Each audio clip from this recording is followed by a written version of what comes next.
Hi there. This episode of Rhyming Chaos is a little different from normal. Let me explain.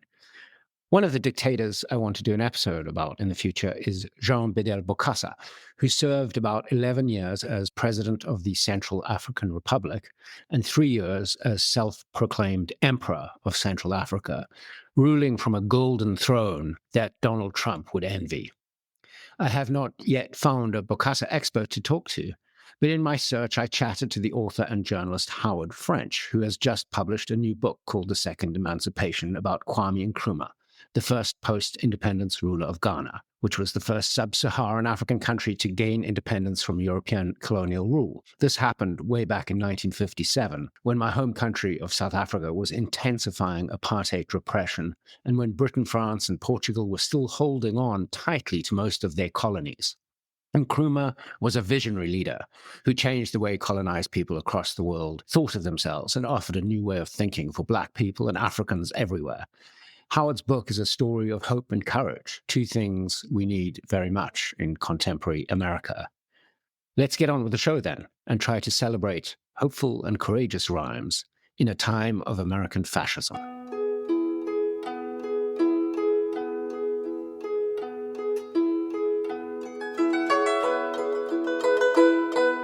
This is Rhyming Chaos, where we interview people who have lived through or studied times of great upheaval, tyranny, or authoritarian takeover. We hope these interviews can help us understand what is happening in the United States right now. Today, my guest is the journalist and author Howard French. He began his career in Abidjan in the Ivory Coast, or Côte d'Ivoire, as a French-English translator and then a journalist. And since then, he's reported for the Washington Post and New York Times, among other publications, from nearly every country in Africa, all over the Caribbean, Japan, and Korea. He was the New York Times bureau chief in Shanghai from 2003 to 2008. He's the author of a number of books, including Disappearing Shanghai, Photographs and Poems of an Intimate Way of Life, China's Second Continent, How a Million Migrants Are Building a New Empire in Africa, and Born in Blackness, Africa, Africans, and the Making of the Modern World. His latest book, which will be out by the time this podcast is released, is The Second Emancipation, Nkrumah, Pan-Africanism, and Global Blackness at High Tide.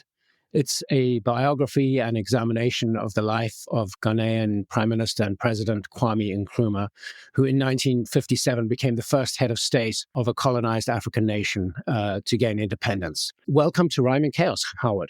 It's good to see you again, Jeremy. Thank you. Likewise. Now, most of the guests we've had on Rhyming Chaos discuss dictators and authoritarians, leaders whose terrible track records might teach us something about the United States under Donald Trump. But today we'll take a somewhat different approach because, as Howard writes in his book, polls in Africa often rank Kwame Nkrumah as, I quote, the greatest Black person of the last 100 years, even above my great countryman Nelson Mandela, who might be the answer for many non-Africans. But if you're not African or have not studied African history, you might not even know who he is. Howard's new book aims to correct that. Let's set the scene first. Howard, could you talk about the Africa that Nkrumah was born into in 1909 in the country then known as the Gold Coast? Sure. Nkrumah was born in the far southwestern extremity of a very important British colony in Africa called the Gold Coast. It might surprise listeners to understand that this was an important colony, but at the time of Nkrumah's birth, the Gold Coast had, as its name would already suggest, been an important source of gold for Britain and into the West, and for a long time, by the way, but had begun its steep rise as a cocoa producer. And by the time of the Second World War, the Gold Coast had become the second most important source of foreign exchange for Britain among all of Britain's colonies, second only to what became Malaysia. That Malaysia might be a surprise for listeners too. Malaysian tin was an enormous source of income, and it was a strategic metal at the time. Anyway, so Nkrumah was born amid the takeoff of cocoa as a commodity that Gold Coast and later Ghana excelled in producing. And he sort of came of age at a time when West Africans, I think maybe even more broadly Africans, were becoming alive to the urgency of independence. First autonomy from colonial powers and then independence. And this was a long, protracted struggle, and there were many different iterations of this struggle. different leaders emerged in different sub-Saharan African countries with different notions about what this autonomy and independence should look like. In some of the French colonies, people like Léopold Senghor and Félix Houphouët-Boigny imagined a future relationship with their colonial power, France, as one of belonging in a sort of condominium with France, where they would enjoy the same citizens' rights that French people enjoyed in a French republic. Kwame Nkrumah took inspiration from other sources from an early age, from a very old literature and record of intellectual production among Anglophone West Africans, dating really back to the mid-19th century, about the need for Africans to achieve a fuller sense of independence from Britain and to affirm their Africanness and to sort of get on their own 2 feet in the world by coming together across the artificial colonial boundaries which had been established in Africa in the late 19th century, most notoriously at the Berlin Conference in 1884, 1885. So Nkrumah is born and comes up amid all of these trends. And I know the answer has been long, but I should mention one more thing, that the role of the world wars, the 2 world wars of the 20th century, in orienting all of these struggles. Colonial meaning African subjects had been sent to fight on Europe's behalf in both of these colonial wars and had at each of these occasions come back from the sacrifice of their lives and of their service to the imperial powers with expectations of some kind of greater benefit, some kind of granting of some form of citizenship or some sort of dignity even in their homelands, having in effect helped save Britain, be it France or whichever colonial power we're talking about. And it is the disenchantment after having returned after each of these successive wars about not having been granted a new disposition that sort of fires these ideologies of autonomy and independence all across the West African and Central African geographic spectrum. Can you talk a little bit about Nkrumah's early education and how he managed to go to the United States to university at a time when that was very, very difficult for Africans and indeed for even Black people in the United States? Well, the first thing that should be said really is that Britain as a colonial power in West Africa, and if this comforts anyone, I can add France was even worse, Britain placed extraordinarily little emphasis on education in its West African colonies, in its sub-Saharan African colonies, I should say more broadly. Kwame Nkrumah was a child born to a petty gold jeweler in the remote southwestern part of the Gold Coast. His father being a participant because he made jewelry in the cash economy in the Gold Coast at a time when few Africans had wage-paying jobs, so therefore most Africans at the time of Nkrumah's birth were involved in sort of barter and subsistence. But anyway, Nkrumah's father, because he was a jeweler, he would sell his work for hard currency.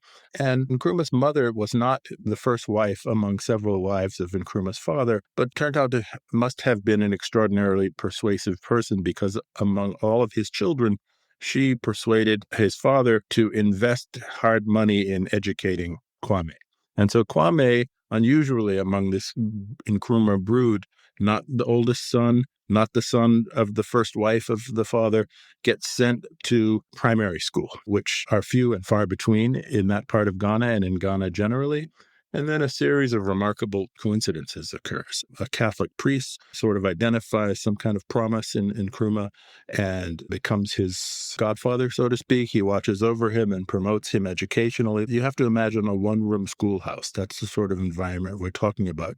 A little bit later, a British colonial official is inspecting outlying regions of the colony and happens upon Nkrumah's school and in a flash somehow recognizes Nkrumah has a special amount of intellectual promise and puts Nkrumah, then still a boy, you should imagine early middle school, on the road to going to the capital to attend a newly created special academy, which the British were just then building out in the capital called Achimota College, which is basically an elite boarding school called college, but really a secondary school. And so Nkrumah then goes to Achimota College and falls under the sway of Achimota being a very competitive place, the one place in the colony where Britain is investing resources in education, hiring professors from Britain to come out to the Gold Coast to teach. But Nkrumah comes under the sway of a character who is the one Black academic, well, teacher at the school and sort of vice administrator, a man named James Aggrey. And Aggrey had been to the United States himself to go to school. And this was extraordinarily rare. First of all, school was rare, but Aggrey, who has an interesting story of his own, he's like an assistant headmaster. He had been to the United States for his own college degree and some graduate work at Columbia University. And Aggrey also happens to be a proponent, among lots of proponents in the intellectual landscape of that time in West Africa, of a form of Pan-Africanism. Okay, and so Nkrumah is brought into this environment where these two ideas sort of begin to take root in his mind. First, go to the United States instead of doing what other members of the tiny Gold Coast education elite had usually done, which is go to Britain for school. So go to the United States for school and begin to think about Blackness as a coherent thing, as an important constituent of an independentist ideology. All of these happen to Nkrumah sort of at a high school age and then begin to propel him in the direction of his destiny. So that destiny takes him to the United States, where he spent about a decade. How did that time affect his politics? What did he learn, and how did he change when he was in the US? So Nkrumah goes to Lincoln University in Pennsylvania, which is one of the oldest historically Black colleges and universities in the country. He is the second person from West Africa of historical note to have gone there. The person who had preceded him was someone from Nigeria, far bigger nearby British colony in West Africa, a man named Nnamdi Azikiwe, who would later, by incredible coincidence, go on to become president of Nigeria. Anyway, Azikiwe had been a phenomenal student at Lincoln University a few years before Nkrumah. Nkrumah had become aware of Azikiwe, although Nigerian, had lived in Gold Coast as a newspaper publisher. Nkrumah was aware of him as a student at Achimota and had kind of come to sort of revere and idealize Azikiwe. Azikiwe ends up writing a recommendation for Nkrumah to Lincoln University. Nkrumah arrives by this kind of miraculous trajectory at Lincoln University instead of somewhere in the UK, and then continues to emulate the example of Azikiwe in pursuing notions of independentism and Pan-Africanism. So this is the second giant influence on early Nkrumah in terms of his politics and ideology. The first having been Aggrey at Achimota, and now Azikiwe, who had just been at Lincoln. And Nkrumah then becomes a kind of fanatical student, fanatical not in the sense of his politics, but fanatical in the sense of his desire to learn and self-application. He accumulates a slew of degrees in a short period of time, but this is not all. He was famously one of these students who would stay up most of the night reading and very deeply and eclectically, philosophy, political philosophy, economics, et cetera, et cetera. We're missing another important strand of his story. In his early schooling, Nkrumah had been in religious schools, in Catholic schools. And so he had grown up thinking he might become a Jesuit priest and taking Christianity very seriously. While he is at Lincoln University, he basically supports himself as he begins to support himself being a preacher in the sort of middle Atlantic states in Black churches, traveling around in sort of Philadelphia, Baltimore area, and preaching not in the Catholic tradition, although that's his background, as a Baptist or a Methodist preacher, sort of standing in for preachers who were away or on vacation or whatnot. So I'm not sure if I've answered your question in the exact way you had hoped, but that's sort of the landscape of his development at Lincoln University. How was the sort of intersection between his developing ideas about Pan-Africanism and anti-colonialism? How did that interact with the thinking at a historically Black university in the United States at a time when it was still a very racist and segregated country? So I'm not sure that prior to Nkrumah's time, historically Black universities in the United States were an important stage for anything we might identify today as Pan-Africanism or sort of independence-related thought as regards Africa. This sort of begins with Azikiwe and then deepens with Nkrumah, largely, one could say, by virtue of Nkrumah's own intellectual entrepreneurialism. He's traveling around, he's meeting people, he begins visiting. He had spent a little bit of time in Harlem that affected his development and sort of opening to the broader world of Blackness. He begins to spend time at Howard University. He never studies there, but Howard University, just in that moment, is becoming a kind of citadel of Black internationalism. Professors, an extraordinary cast of intellectual characters from across the Black world at Howard, including the Caribbean, Europe, and of course the United States.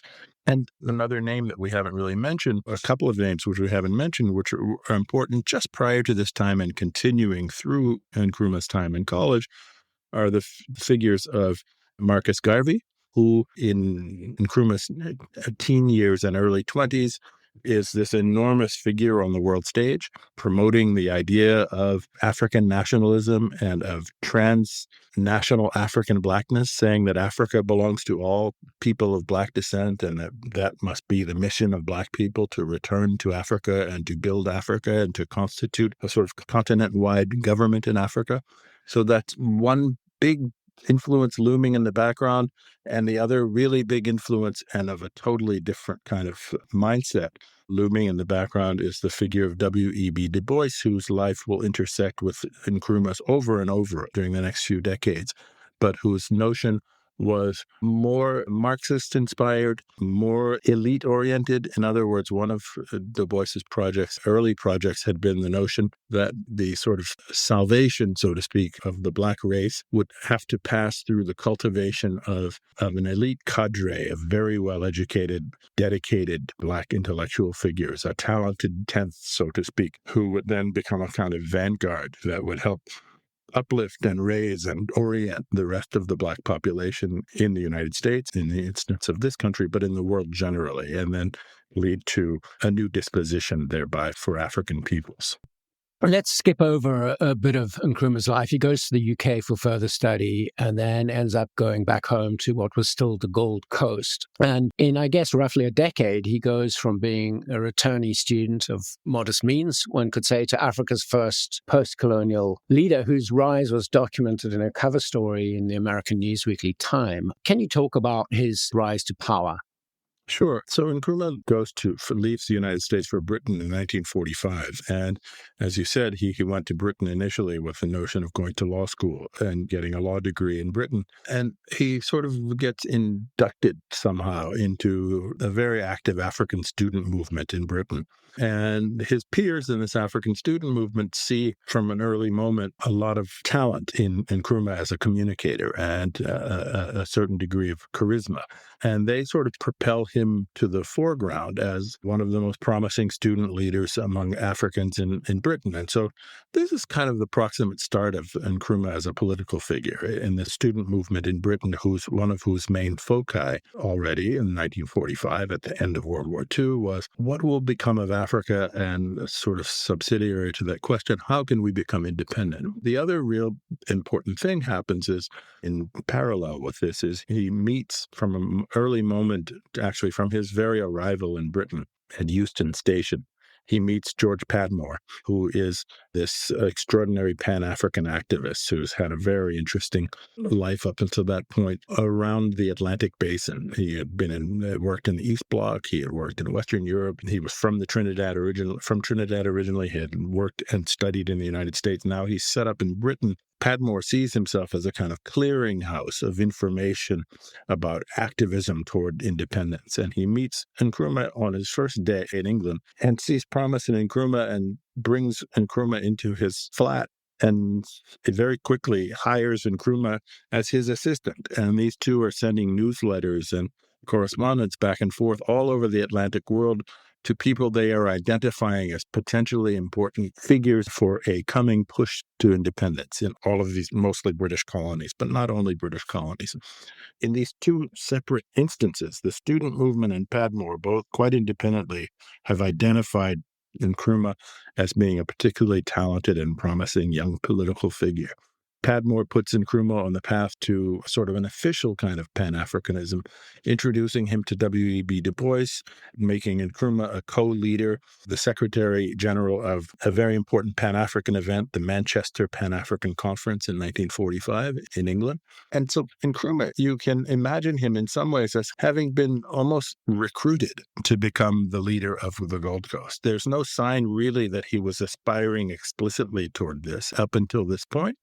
but he's being pushed forward by Padmore on the one hand and by the student movement on the other hand. And as this is happening, a group of conservative lawyers, all British trained, African lawyers in the Gold Coast, are thinking about how to form their own sort of elite-based political party. And they're wondering whether or not these conservative elite lawyers have the right kind of language and vocabulary to communicate with the common people of the Gold Coast, most of whom have never been to school. And so they write to some of the student leaders in Britain and say, we're looking for somebody who can join the leadership of our what may become a political party and who can serve the role as our bridge to the common man of Ghana. And the students put forward the name of Kwame Nkrumah. Kwame Nkrumah is then invited back to Gold Coast by these elite lawyers. And in a very short period of time, Kwame Nkrumah seizes this opportunity. He sees how hopelessly disconnected from the population these elite lawyers are, and he begins to build a sort of charismatic, personality-driven movement that breaks away from that proto-party and forms his own political party, which conquers power to the shock of not just of the lawyers, but of the British authorities over the next 2 years. And what was the process like of Ghana going independent? That's sort of a very big question to put in such a simplistic way. But the few years, I mean, that must have been an extraordinary moment. I mean, it was still a time when across the Western world, colonialism did not yet have a bad name. None of the colonial powers wanted to hand over the territories they'd seized. How did it happen? And bloodlessly, essentially. Well, so I've mentioned this sort of incipient political party that was formed by these baronial lawyers, these people who had been to the best British schools. Small number of people from Gold Coast had been to school in Britain, and they returned as a kind of elite favored by the British, right? And so these people, as they are thinking about forming a political party, they are favored by the British. Their slogan is something like independence at the earliest feasible moment, right? Which is, to the ears of the British, could mean 10 years from now, it could mean 20 years from now, it could mean anything, right? And they recruit Nkrumah back from Britain to help them, as I said, relate, sort of communicate to the common man or to the common people. And Nkrumah develops this populist message. They finally expel Nkrumah from their party.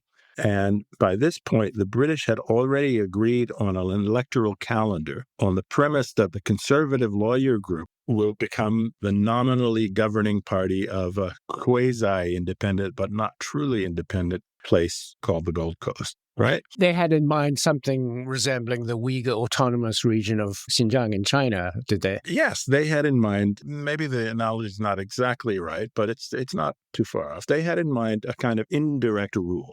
So I'm not sure there's much indirect rule in the Uyghur Autonomous Region. There may once have been, but the British seemed satisfied and secure enough to think that they could build a facade of independence around this British-trained conservative elite. The British would retain control over the economy, over foreign policy, and let the Africans deal with the nitty-gritty of day-to-day governance of the colony, right? So that's indirect rule.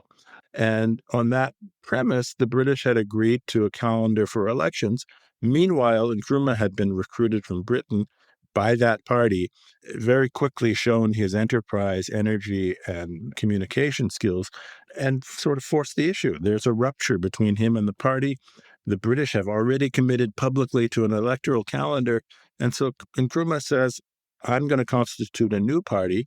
And the British were sort of caught out. It wasn't easy. I'm not really a total believer in this, but let's thank the notion of British fair play. Like the British are saying, well, we've committed to this thing publicly. We can hardly say we're not going to have an election now. And so a lot of things happen in the meantime along the way to what I'm about to describe. Nkrumah gets arrested after a riot in Accra that he did not actually incite. And from jail, Nkrumah wins this election. So the election calendar is already ticking. Nkrumah has formed this party. He's chosen his deputies very well. And these deputies organize the campaign of their party around the sort of martyred personality of Nkrumah, who has been put in jail by the British. And from jail, Nkrumah overwhelmingly wins the election. And the British are sort of, as I said, caught out by all of this. They agreed to the election thinking that the conservative lawyers were going to win. And then Nkrumah does this unthinkable thing, winning from jail. And the British somehow said they didn't quite just completely accede to the notion of Nkrumah being in power. They actually made him win 2 more elections on the chance that, well, if we impose another election or two, surely at some point he's going to lose, right? They imposed 2 more elections before Nkrumah was formally granted anything resembling political power in what was about to become Ghana. At the point where he becomes prime minister of what then becomes Ghana, how would you characterize his idea of Pan-Africanism, and how did it connect with leftist ideas, Marxism and Leninism? I don't think of Nkrumah as being a terribly committed ideologue for anything except for Pan-Africanism. I think that Nkrumah, although extremely well-read and intellectually talented, was not somebody that you could easily pin down in terms of ideology outside of Pan-Africanism. He flirted with and continued throughout his life to flirt with all sorts of different currents of thought that go from Marxism to a devoted kind of Christianity and many things in between, right? So I think very loosely you can say that there was a consistent strain of a kind of progressive socialism that ran through Nkrumah's thought, but it was not something that you could sort of place on a chart and say, here's where Nkrumah figures in the sort of spectrum of the major ideologies then contending in the world. And this frustrated a lot of people. It frustrated people to his left, like Padmore, who was much more radical than him. It frustrated Du Bois at a certain point, for Du Bois himself having been a committed Marxist for some of his life. C.L.R. James, another of his most important patrons, intellectually speaking, was frustrated on this basis, but it also frustrated people to the right. And so actually, I haven't actually articulated this in the book, but I think an important part of Nkrumah's survival skills as a politician, in fact, was that he wasn't so easy to pin down. Part of Nkrumah's trouble with the West ultimately grew out of the Cold War and a kind of demand in Washington that we begin to see under Eisenhower. We see a brief sort of pause in this from the Kennedy administration, which sustained very, very close contacts with Nkrumah, and then a resumption under Johnson, LBJ. This notion that during the Cold War, if you come from a smallish third world country, you have no choice. You have to either sign up with us or we are going to assign you, whether you like it or not, to the enemy's side, which means you are suspect as a kind of collaborator or ally of the Soviet Union and the Soviet bloc. And so Nkrumah, as I said, Eisenhower regarded him that way and Johnson regarded him that way. But Nkrumah really never was that way. Nkrumah was not an ideologue in any classic sense. So you've answered the part about the left-wing ideas, the ideology, but you didn't really talk about the Pan-Africanism, which obviously is a key notion of the book. Can you draw that out a little bit? When he became prime minister, so, I mean, I think Time magazine had called him the new dawn of the dark continent with, using the language of its time. This is a man who seems poised to radically alter the history of the African continent. What was the notion that drove him, and how did he act on it? So, first of all, on Time magazine, I'm not really sure that we should place much credence in whatever they said. Exactly. Nkrumah's Pan-Africanism begins to express itself very distinctly before he becomes inducted into Ghanaian politics. While he's still a student leader in Britain, he begins to tinker explicitly, openly with building alliances with other prominent African figures in other nearby countries, meaning West African countries, on the basis of the belief that some kind of Pan-Africanism can be built out from a regional West African project. So in 1947, just before he returns to Ghana, Nkrumah flies to Paris. I'm not sure actually he flew to Paris. He went to Paris and met with the leaders of Senegal, Ivory Coast, and Mali, the top politicians from these French colonies, still very much French colonies, not nearly as far along in the march toward independence as the Gold Coast was. But he tries to begin a conversation with these people saying, listen, we're all West Africans. The future of Africa really depends on building something more than post-colonial projects. We need to build a regional and transcontinental project of African independence. Senghor, the leader of Senegal and eventual president of Senghor, gives Nkrumah a very polite hearing in Paris, but the others right away are saying, look, we don't really have any time for this. You're Anglophone, we're Francophone. We don't really see much chance of building anything together here. Nkrumah is not discouraged. He comes back to Ghana. As we've discussed, he launches himself into politics. He breaks from the political party that recruited him. He wins power in Ghana, or in what's going to become Ghana. And from the very beginning, he develops this credo, which says that the independence of Ghana will be meaningless so long as, first, all of Africa is not independent, and second, Africans meaningless so long as they don't move beyond the borders that the colonizers created for them. In other words, African independence has to break formally with colonial rule and then has to move to the next step, which is forming regional agglomerations or federations together. Because as puny, isolated countries, we are not going to have any weight in the world in terms of negotiating with other countries, in terms of building, in terms of eventually industrializing. We won't have the means to develop, and therefore, not being able to develop, there will never be any true significance to the notion of independence. We'll just be flag countries. Yes, we're countries with flags, but that's all we've got. And so Nkrumah's recipe for getting beyond that, and this is a crisis which remains posed for the African continent today, to get beyond the simple status of being flag countries, we have to build federations on a regional basis and then beyond think of something more, even larger, the continental government. And this concept today, where are we? I mean, you had a piece, I think, partly based on some of the work in your book that was published, I think, earlier this week in Foreign Policy, was it? About the idea of Pan-Africanism, but one doesn't seem to hear a lot about it today in African political fora. Is the idea dead or moribund, or are there still political actors in Africa who seek, a new way of thinking about Africa that is related to the way Nkrumah thought about it?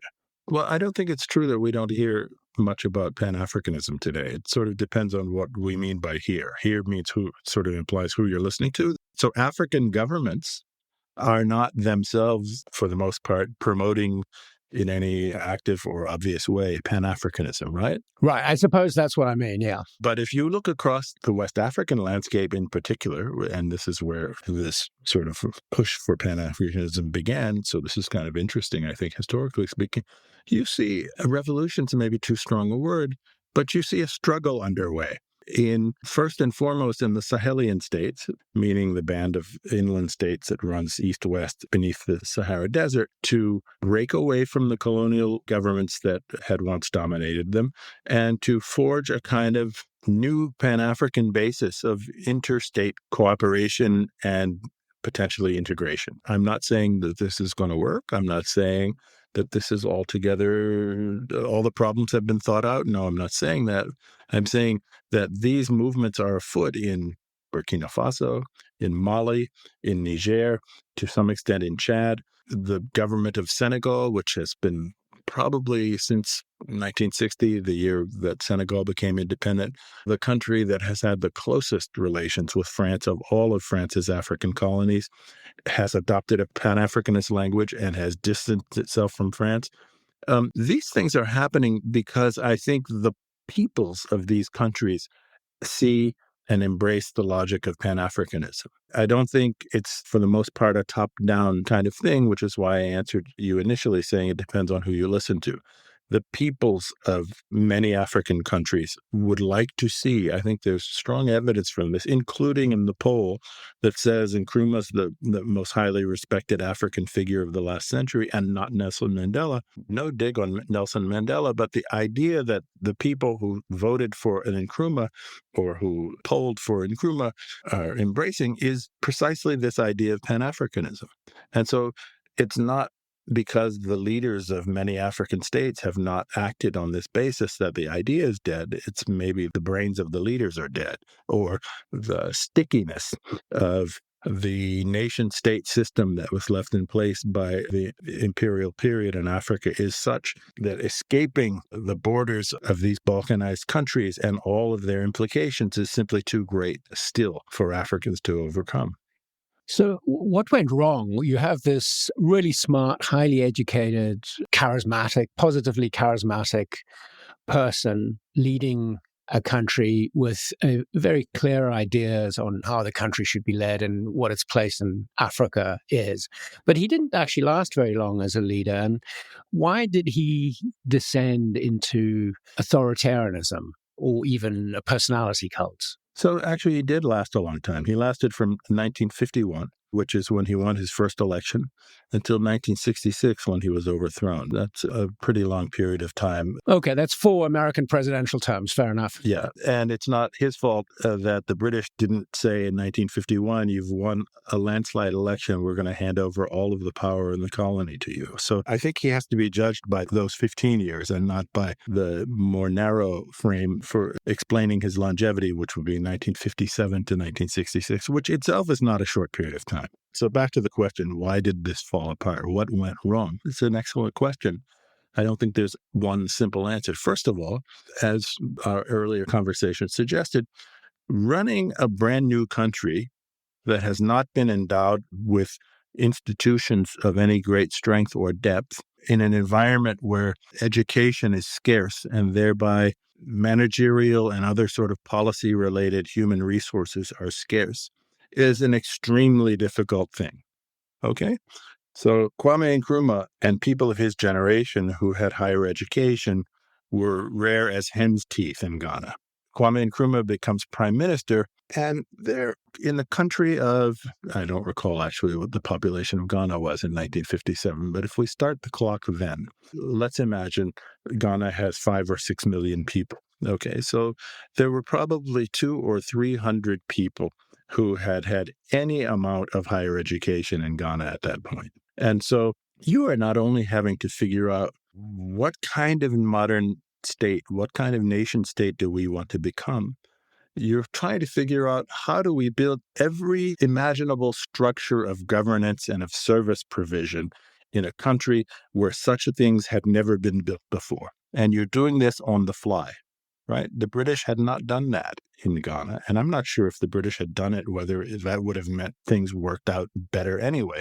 But the fact is the British had not done those things. And so in 1957, Nkrumah finally is granted plenipotentiary powers. He's really in charge now. And one of his big problems was that he simply didn't have the human resources necessary to fully staff the kind of administration that governing a country required, okay? And which meant that I describe a lot of this in the book, he ended up having to micromanage lots of things. And people who end up having to micromanage lots of things end up making lots of mistakes and skimping because your attention is subdivided into a million different directions. And it's just not possible, right? We have bureaucracies in Western countries that have talent up and down the hierarchy and have training in all aspects of what they do. Ghana did not come into the independence era, nor did any African country with a Black population trained toward such an end, right? So that's one thing. The other big current, so as not to make this too prolonged a discussion on this question, the other big thing is the Cold War. Nkrumah had, as you said, a very sort of highly elaborated and explicit designs for the future of this country. And these didn't just include Pan-Africanism, but also economic development. And Nkrumah thought that Ghana, having been the second most important source for the British exchequer after Malaysia, and having gold as well, could use this basis in wealth to diversify its economy. And Nkrumah's big dream, because Ghana is a big bauxite producing country, that he could build a hydroelectric dam on the major river system in Ghana and build a smelter that would create cheap aluminum and build a huge aluminum industry that would help Ghana industrialize. And once you build a big aluminum industry or a steel industry or something like that, economists speak of all of the downstream industries that then start to become created. So Nkrumah had this vision of cheap hydroelectric power cheap bauxite in endless supply right here locally. We can become a major aluminum producer in the world. Kennedy, with whom he sustained a very busy relationship, he and Kennedy basically from 1957, well, from 1960 to 1963, Kennedy essentially strung Nkrumah along on this. The United States seemed to sort of wanting to compete with the Soviets, kept hinting that it's going to provide the financial backing to develop this smelting complex and dam, but at the last minute sort of kept pulling the football away. And as this is all happening, there is a collapse in cocoa prices globally. And so suddenly the Ghanaian economy is in the post-1960 era. The air is coming out of the balloon, if you will. And Nkrumah responds to this, I think, in negative ways. I think Nkrumah responds to the lack of talent around him with an ever more insistent micromanagement. And Nkrumah responds to the failure of his economic plans to come together, not by retreating and creating more space for, let's say, Western investment without restriction, or what we like to speak of as free enterprise, which I think is a bit of a misnomer, but by saying because the economy is not going in the right direction, the state has to take ever more control. The state has to assert itself ever more.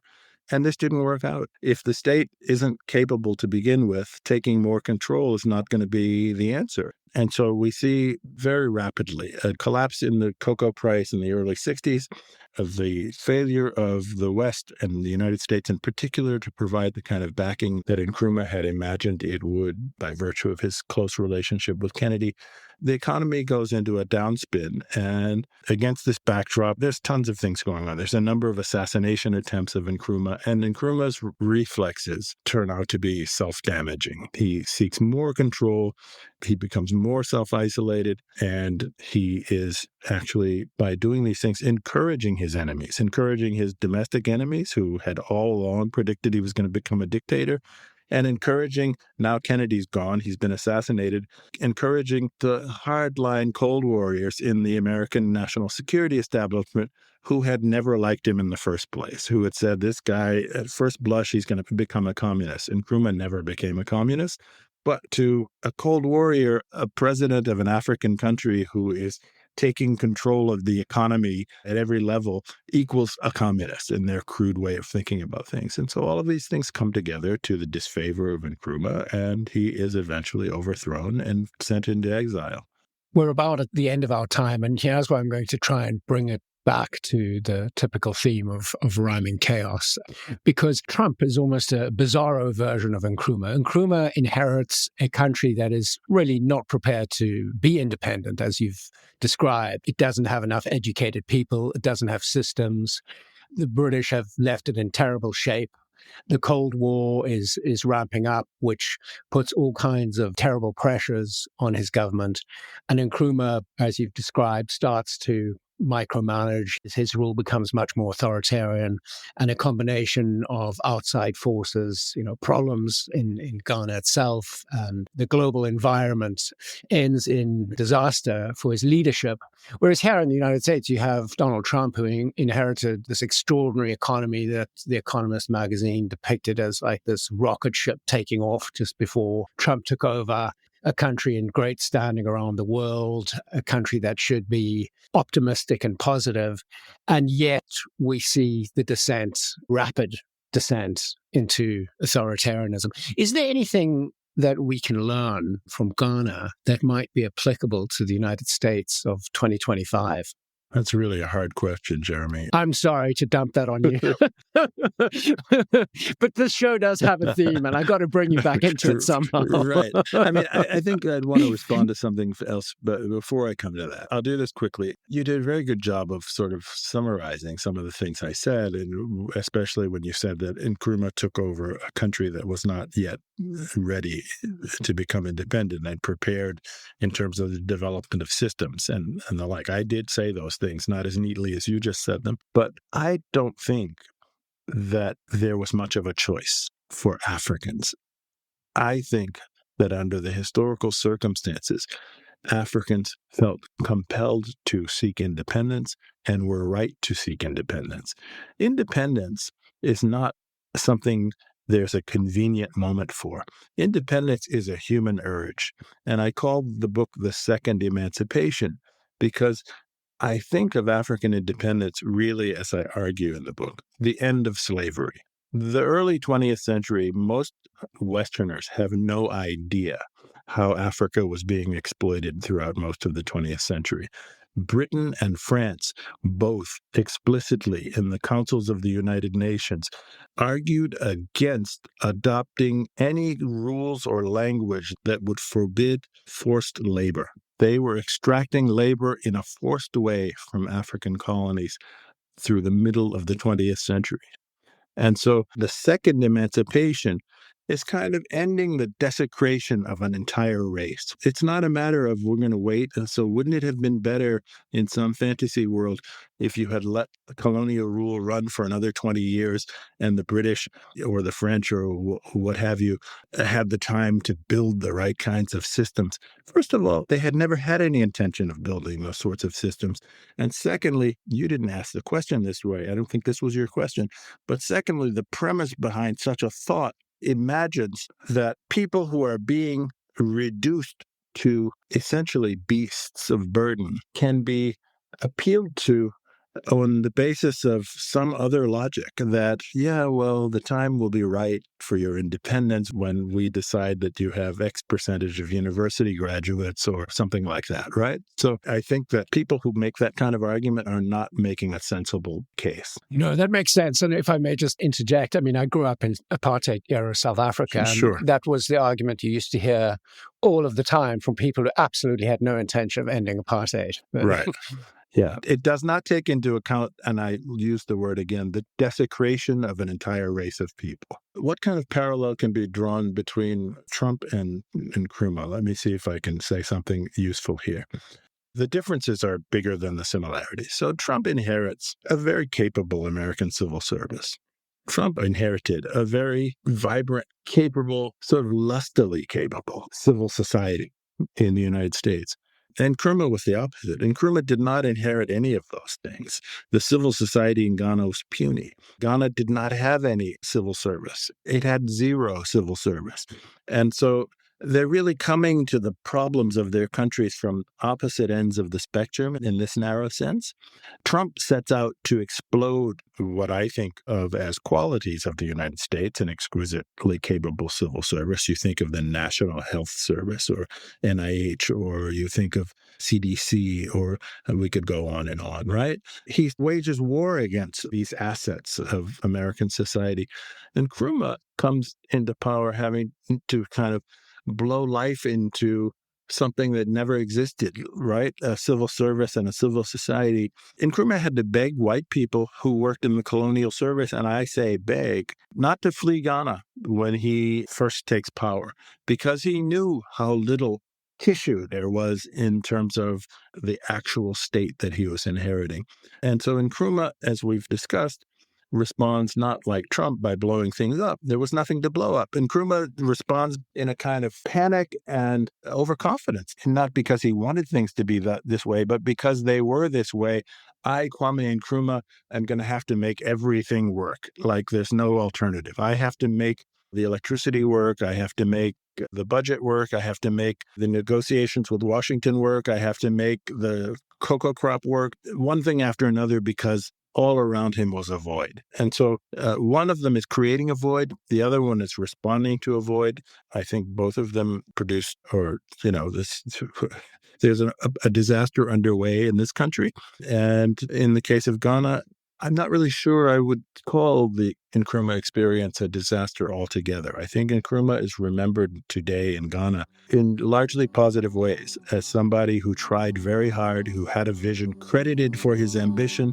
There are people who rightly resent political persecution of opponents under Nkrumah, but I think the overall picture is somebody who tried heroically with inadequate means to deal with the epic problems of independence in that era. Okay. On that note, Howard French, thank you so much. Thank you, Jeremy.